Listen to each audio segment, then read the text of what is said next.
My name is Ren, and I will never forget the moment I opened my phone to 17 missed calls, 12 frantic texts, and one voice message that made my blood run cold. Ren, where are my children?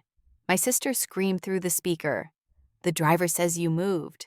What do you mean you moved? They're standing outside some random apartment with all their stuff and you're not answering. I sat there, coffee halfway to my lips, and felt something dark and satisfying settle in my chest. Because for the first time in my life, I hadn't bent, I hadn't broken. I had simply said no and meant it. Have you ever been betrayed by the one person who was supposed to protect you? Let me back up, because this story doesn't start with that phone call. It starts 28 years ago, when I was born second. Second child, second daughter, second priority. My sister Emma was the golden one. Beautiful, charming, the kind of person who could smile her way out of anything. I was the responsible one, the boring one, the one who cleaned up her messes while she collected the applause. Our parents made it clear early on where their loyalties lay. When Emma crashed Dad's car at 17, I was asked to say I'd been driving, so her insurance wouldn't go up. When she dropped out of college after one semester, they paid off her credit card debt and told me I'd have to take out extra loans for my master's degree because Emma needs help getting on her feet. When she got pregnant at 23 with a guy she'd known for 2 months, they threw her a baby shower that cost more than my entire wedding budget 3 years later. I told myself it was fine. I told myself I was the strong one, the independent one, the one who didn't need constant validation. I built a good life. I became a forensic accountant, married a kind man named Marcus, bought a small house in a quiet neighborhood. I didn't need my family's approval. I had my own life. But Emma? Emma always needed something. And for some reason I could never explain, I kept giving it to her. After her second child was born, the requests started coming faster. Can you watch the kids this weekend? Just Saturday night? Marcus won't mind, right? Then it was whole weekends. Then it was weeks. Her husband Jake worked offshore, 2 weeks on, 2 weeks off. And Emma treated his absence like she was a single mother, even though she'd known his schedule before she married him. She worked part-time at a boutique, the kind of job that was more about the Instagram opportunities than the paycheck, and she acted like those 20 hours a week were equivalent to my 50-hour work weeks. I watched her kids every time she asked. 7-year-old Mason and 4-year-old Lily. Sweet kids, but exhausting. Mason had ADHD and needed constant supervision, and Lily was in that phase where every answer was, why? Followed by another, why? I'd spend my weekends chasing them around, feeding them, breaking up fights, reading bedtime stories, while Emma posted photos from bottomless brunch with her friends or couples spa days with Jake. She never paid me. She never even offered. When I gently mentioned once that professional childcare was expensive and maybe she should budget for it, she laughed and said, "Why would I pay a stranger when I have you?" Marcus started getting frustrated. "Babe, we can't plan anything anymore," he said one Sunday evening, after Emma picked up the kids 3 hours late. Again. Every weekend is Emma's weekend. When's it our weekend? I know, I said. I'll talk to her. But I never did. Because I was afraid. Afraid of conflict, afraid of being called selfish, afraid of my parents taking her side like they always did. So, I just kept saying, yes. Then came the phone call that changed everything. It was a Tuesday afternoon, and I was in the middle of auditing a client's financial statements when my phone rang. Emma. I almost didn't answer, but something made me pick up. Ren, oh my God, thank God you answered. Her voice was breathless, panicky. I need you to do me a huge favor, like biggest favor ever. My stomach sank. What kind of favor? So Jake's mom fell and broke her hip and she needs surgery, and Jake's freaking out because he can't get time off work right now, so we're going to fly out to Florida tonight to be with her. But we need someone to watch the kids for the week. Emma, I can't. Please, Ren, please. His mom is in the hospital. This is an emergency. We're booking flights right now. I have work, I said. I can't just take a week off with no notice. You work from home half the time anyway. Please, you're the only person I trust with them. Mom and Dad are on that cruise, remember? There's literally no one else. What about Jake's sister or your friend Rachel? Rachel has her own kids, and Jake's sister lives in Seattle. Come on, Ren. Family helps family. That phrase, family helps family. The one she always used when she needed something, but never when I needed her. I'll pay you, she added quickly. I swear, I'll pay you this time. We'll figure something out. I should have said no. Every fiber of my being was screaming to say no. But the old patterns were too strong, the old guilt too deep. I heard myself saying, fine, 1 week, that's it. You're the best. I'll drop them off tomorrow morning before our flight. Love you. She hung up before I could change my mind.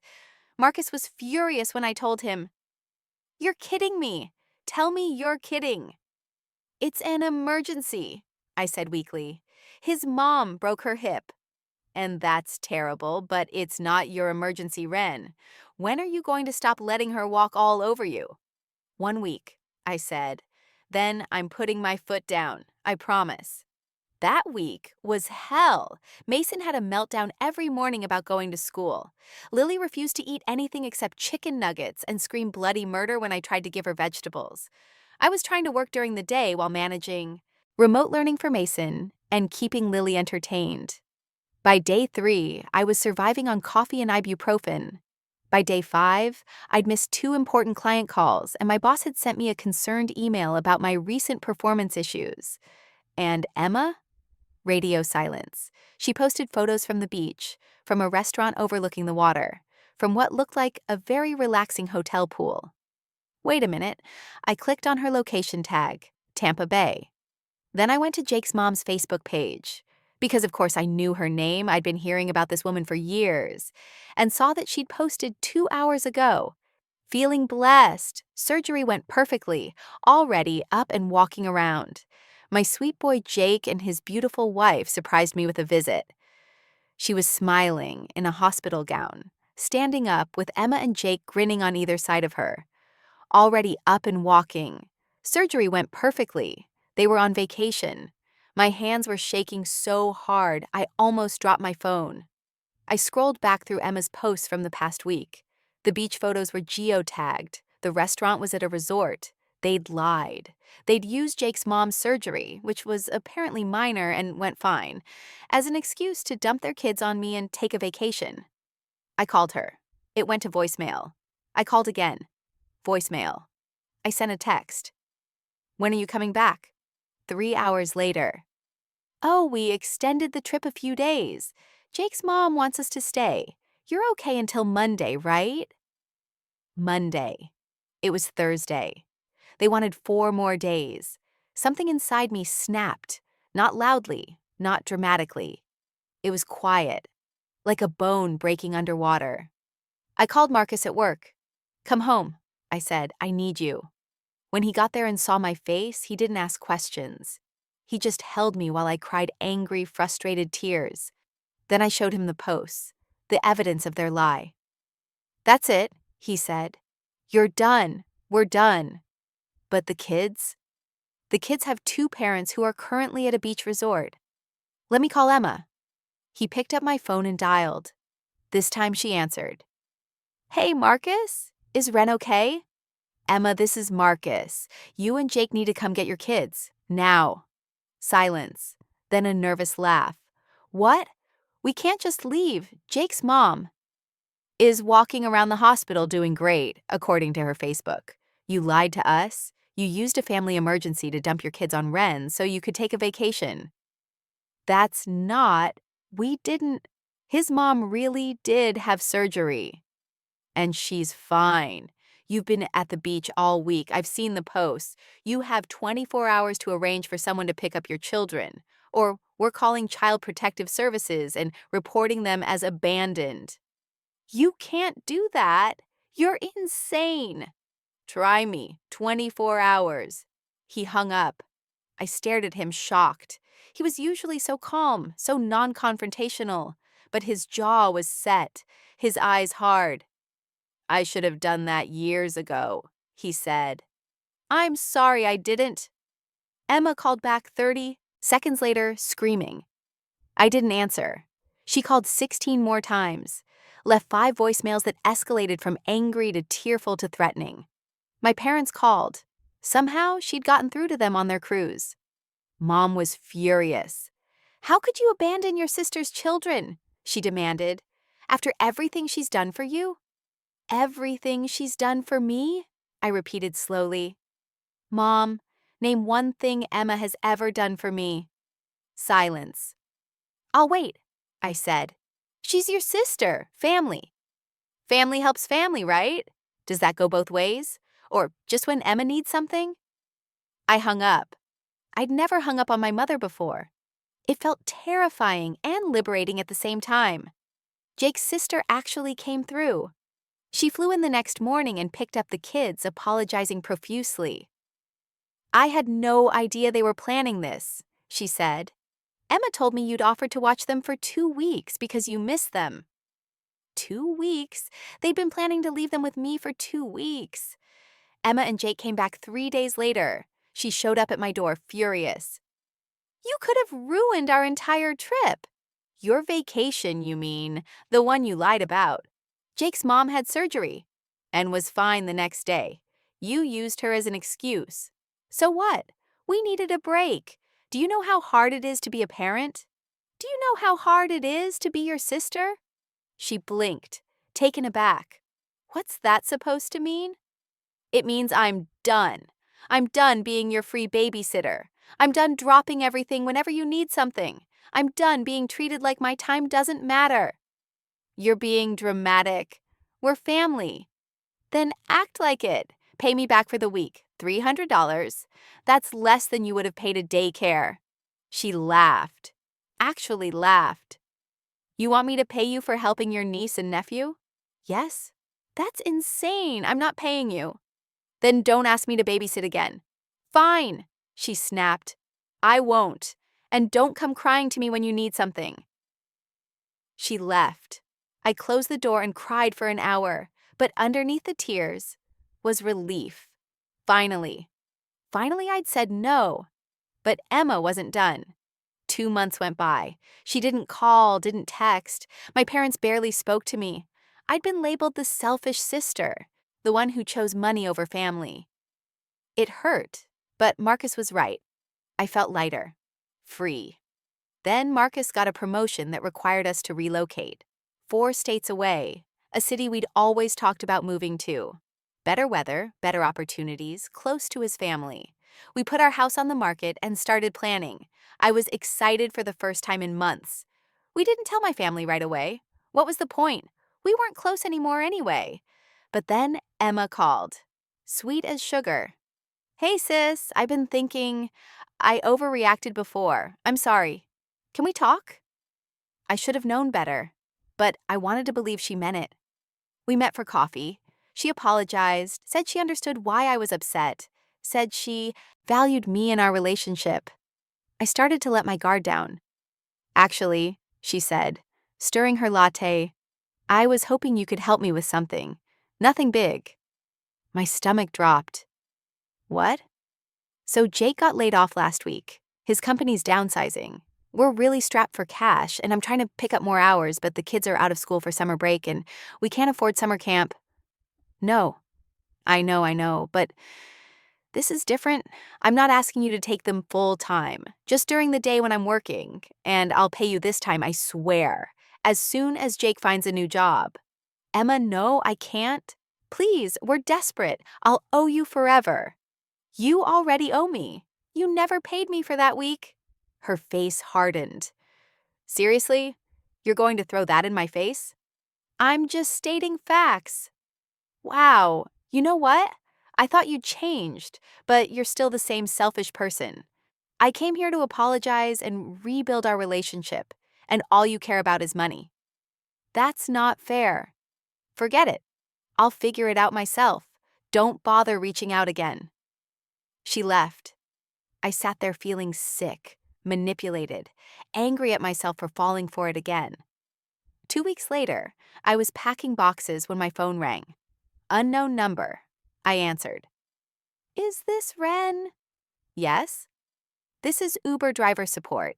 I have 2 children here who say their mother sent them to your address, but the apartment tenant says no one by your name lives there. The children are getting distressed. Can you confirm your current address? My blood turned to ice. What children? Mason and Lily. Their mother arranged the ride. They have suitcases. She'd done it. She'd actually done it. She'd put her children, 7 and 4 years old, in an Uber to my address, the address I no longer lived at, because I'd moved 3 days ago and hadn't told her. Ma'am, are you there? Yes, those children's mother is Emma Sutherland. I gave him her number. I am not at that address. I moved. She did not have permission to send them to me. The fare was prepaid with a note that you were expecting them. I was not expecting them. She sent them without asking me. Please call her immediately and tell her to come get her children. If she doesn't answer, call the police for child abandonment. Ma'am, I can't just leave children. I'm not asking you to leave them. I'm telling you that their mother needs to come get them right now, or law enforcement needs to be involved. I am 4 states away. I cannot help you. I heard him talking to someone else. Then Emma's voice in the background, shrill and panicked. What do you mean she's not there? That's her address. Check again. The driver came back on. Their mother is on the way. She seems surprised you're not there? That's because I didn't tell her I moved. Because we're not in contact. Because she keeps trying to use me. After I hung up, I sat on the floor surrounded by boxes and started laughing. Hysterical, slightly unhinged laughter. She'd actually tried to force me to take her kids by sending them to my house. Except it wasn't my house anymore. Marcus found me like that. When I explained, his face went through about 5 different expressions before settling on grim satisfaction. Good, he said. Let her figure it out. But I couldn't let it go. Those were my niece and nephew, confused and scared, standing outside a stranger's apartment. I called Jake's sister. Oh my God, she said when I explained. She told me she'd worked it out with you. She said you'd agreed to watch them for the summer. I didn't agree to anything. I'm calling her right now. This is insane. Apparently, Emma had told everyone I'd agreed, had told Jake's parents, her friends, even my parents. When the truth came out, when people learned she'd literally shipped her children to someone who hadn't agreed to take them, to an address that person no longer lived at, the reaction was swift. Jake's parents were horrified. His mom called me to apologize, said they'd be helping more with the kids. Jake's sister offered to take Mason and Lily for part of the summer. Even some of Emma's friends started distancing themselves. Putting kids in an Uber across town without confirming the destination, that was a step too far even for people who usually enabled her. My parents finally called. Dad cleared his throat awkwardly. Your mother and I have been talking. We think maybe we haven't been fair to you over the years. Maybe. The word hung there between us. Emma told us you'd agreed to watch the kids, Mom added. If we'd known she'd lied. Would it have mattered? I asked quietly. You've always taken her side. Always. Silence. Then Dad. You're right, and we're sorry. We'd like to try to do better. It was something. Not everything. Not enough to heal years of hurt. But it was something. Emma tried to call a few days later. I didn't answer. She left a voicemail. Ren, please pick up. I know I messed up, okay? I was desperate and I made a bad decision. But you didn't have to humiliate me in front of everyone. Jake's parents are acting like I'm a terrible mother now. People are treating me like I'm crazy. This is your fault. If you just helped me like you always do, none of this would have happened. That's when I knew she'd never change. In her mind, the problem wasn't that she'd lied, manipulated, and endangered her own children. The problem was that I'd stopped enabling her. I blocked her number. Marcus and I settled into our new city. I started therapy to work through the guilt and the years of being second place. Slowly, I began to understand that loving someone doesn't mean letting them destroy you. That boundaries aren't selfish, that saying no is sometimes the most loving thing you can do. For yourself and for them. 6 months after we moved, Jake's sister sent me a message. Emma and Jake were in marriage counseling. Jake had apparently hit his breaking point when he realized how badly she damaged relationships with everyone around her. He'd given her an ultimatum: therapy and real change, or divorce. She'd chosen therapy. I didn't know if it would work. I didn't know if she'd actually change. And honestly, it wasn't my problem anymore. A year later, I got an email from Emma, subject line: "I'm sorry." I almost deleted it, but curiosity won. "Ren, I know you probably don't want to hear from me. I know I don't deserve forgiveness. But I'm in therapy now, and I've been working through a lot of stuff. And I realize how badly I treated you for years, our whole lives, really. I took advantage of you. I lied to you. I put my kids in danger because I was too proud to admit I needed real help. I was a terrible sister. I'm not asking you to forgive me or to let me back in your life. I just wanted you to know that I see it now. I see what I did, and I'm sorry." I read it 3 times. There was no ask at the end. No, "Can we talk?" or "I miss you?" or "When can I see you?" Just an apology. I didn't respond. Not then. Maybe not ever. Some things don't get fixed with apologies. But I saved the email, because maybe someday I'd be ready to talk. Or maybe I wouldn't. Either way, I'd finally learned that my worth wasn't determined by how much I could give, how much I could endure, or how much I could sacrifice for people who'd never do the same for me. I had built a new life.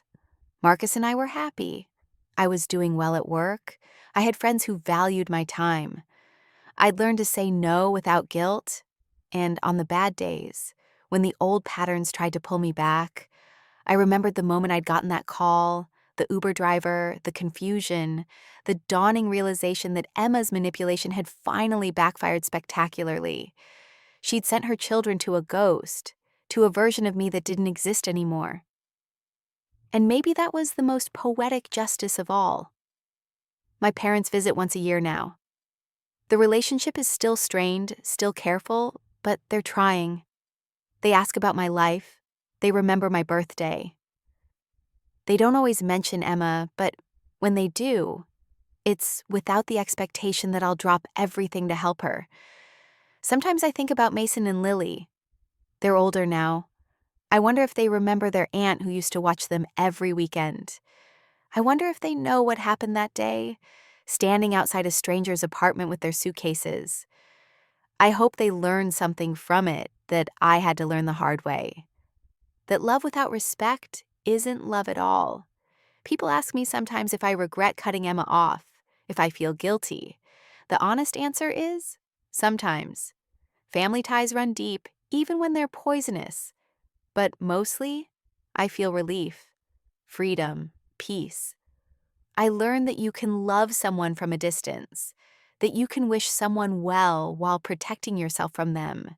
That closure doesn't always mean reconciliation. Sometimes it just means accepting that you did your best with someone who wasn't capable of meeting you halfway. And I learned that the moment you stop being available for people who only come around when they need something is the moment you make space for people who actually value you. Emma wanted me to be her backup plan, her free labor, her emotional support without offering any support in return. But I wasn't anyone's backup plan anymore. I was the main character in my own life finally. The day we closed on our new house, Marcus and I stood in the empty living room, sun streaming through the windows. "No more Emma emergencies," he said, pulling me close. "No more Emma emergencies," I agreed. And for the first time in my life, I meant it. Some people will call you selfish for setting boundaries. They'll say family should always help family, should always forgive, should always be available. But here's what I learned. The people who say that are usually the ones benefiting from your lack of boundaries. Real family, real love, respects your limits. It doesn't weaponize your guilt. It doesn't mistake kindness for weakness. And when someone shows you who they are, when they choose manipulation over honesty, convenience over respect, when they literally send their children to your doorstep without asking, because they assume you'll cave like you always have, believe them, then choose yourself. Because the only person you're truly responsible for saving is you. I chose me, and I'd do it again. Sometimes the greatest revenge isn't destruction. It's simply refusing to participate in your own diminishment anymore.